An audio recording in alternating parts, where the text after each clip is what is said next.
jika ada sunnah Nabi, hadis yang sahih atau Al-Quran yang tidak sesuai dengan ilmu pengetahuan, baik itu kedokteran, antariksa, ilmu bumi, ilmu apapun, Al-Quran dan hadis yang sahih, saya berani menantang siapapun, tidak akan ada yang bermasalah semua itu.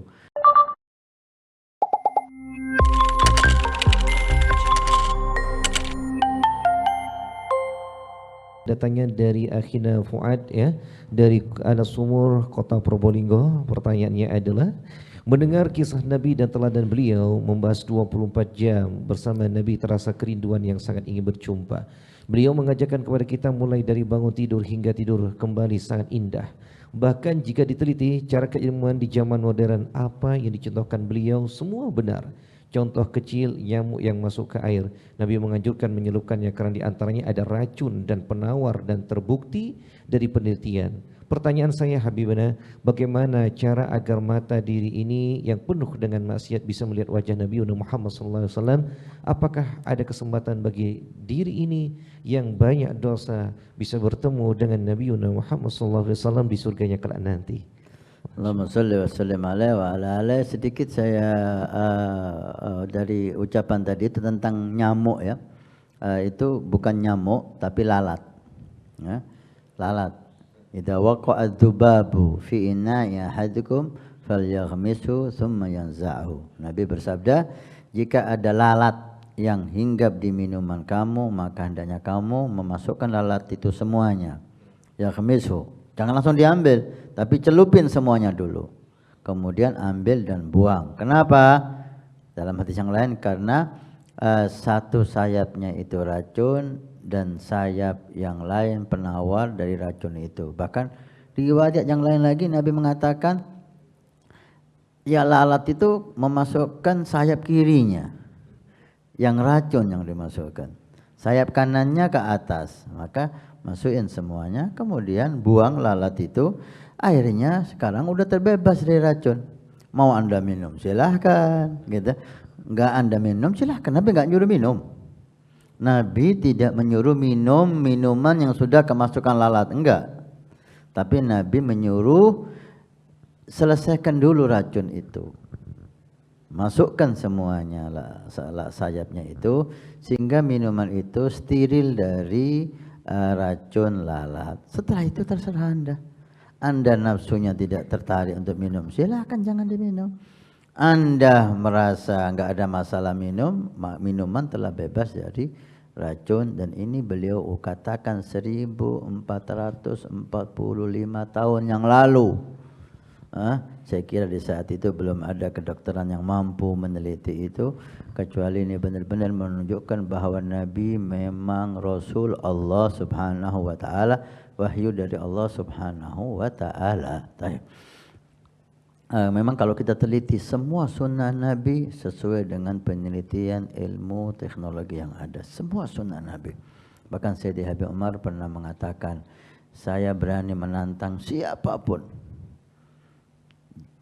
jika ada sunnah Nabi, hadis yang sahih atau Al-Quran yang tidak sesuai dengan ilmu pengetahuan, baik itu kedokteran, antariksa, ilmu bumi, ilmu apapun, Al-Quran dan hadis yang sahih, saya berani menantang siapapun, tidak akan ada yang bermasalah semua itu.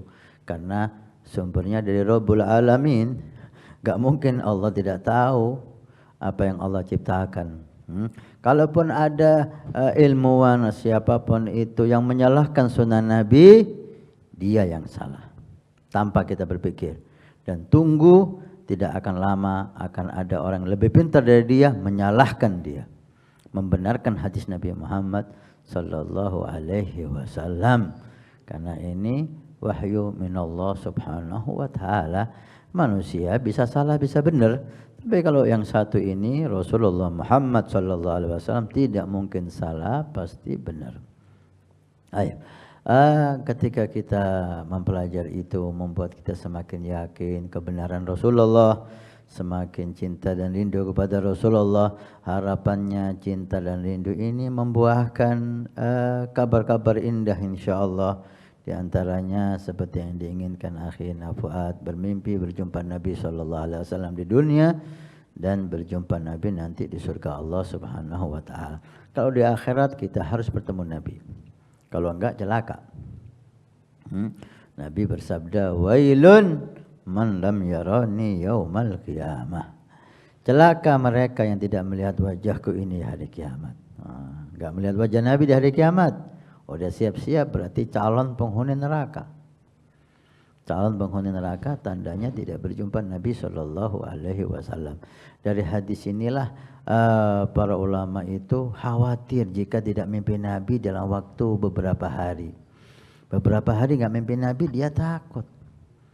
Seperti tokoh yang dekat ya kan kita, Non Abdul Jalil, keturunan Ki Hasan Genggong, Al-Arif Billah. Beliau enggak ketemu Nabi 3 hari aja kita dengar udah khawatir. Enggak mimpi Nabi 3 hari udah takut, menangis dia. Habib Hussein berani datang ke Habib Hussein untuk minta doa, mengeluh ke Habib Hussein karena 3 hari enggak mimpi Rasulullah.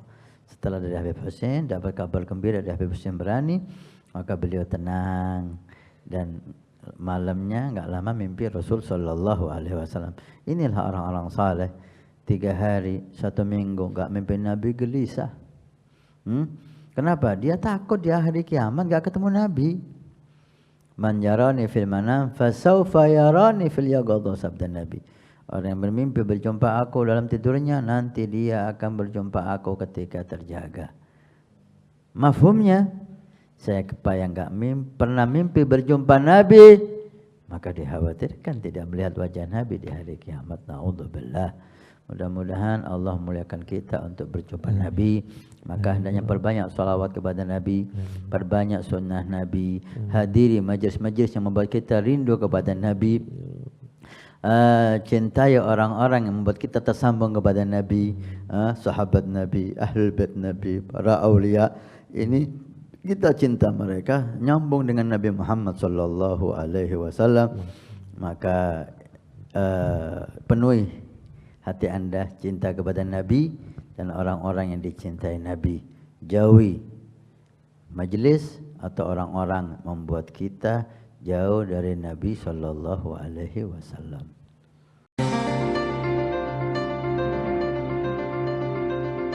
Assalamualaikum warahmatullahi wabarakatuh. Alhamdulillah, saya Hasan Ismail Al-Muhdar, khadim Pondok Pesantren Nurul Iman. Kami informasikan kepada semua donatur Masjid Awwabin pada hari Jumat ini tanggal 9 Juni.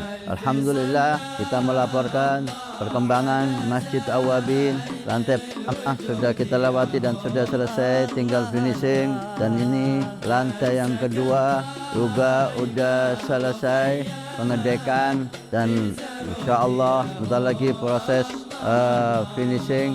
Dan ini kita naik lantai 3 atau lantai 2 masjid. Alhamdulillah sudah proses pengedekan. Setelah itu kita mulai finishing, mulai dari lantai dasar aula masjid yang pertama dan lantai masjid yang kedua. Terima kasih banyak semua donatur, semua simpatisan, baik yang mengikuti bulanan setiap bulan 100.000 ataupun yang memberikan hartanya. Mudah-mudahan Allah Subhanahu wa taala menjadikan sebagai sedekah jariah. Kalau kemarin Anda yang ikut, ini waktunya Anda menjadikan sedekah jariah ini untuk orang tua Anda, untuk anak Anda, untuk orang-orang yang Anda cintai, untuk istri Anda, sehingga semuanya kaya dengan pahala dan taat di hari kiamat. Karena masjid ini akan ditempati semua kegiatan ibadah, belajar mengajar di masjid, dakwah ilallah di masjid, salat jamaah di masjid, aurat di masjid, pengajian di masjid. Masya Allah, begitu besar fungsi masjid dan aula Al-Awwabin yang diberi nama oleh guru mulia kita dengan Awwabin. Mudah-mudahan cepat selesai dan bermanfaat sampai hari kiamat. Terima kasih. Barakah. Wassalamualaikum warahmatullahi wabarakatuh.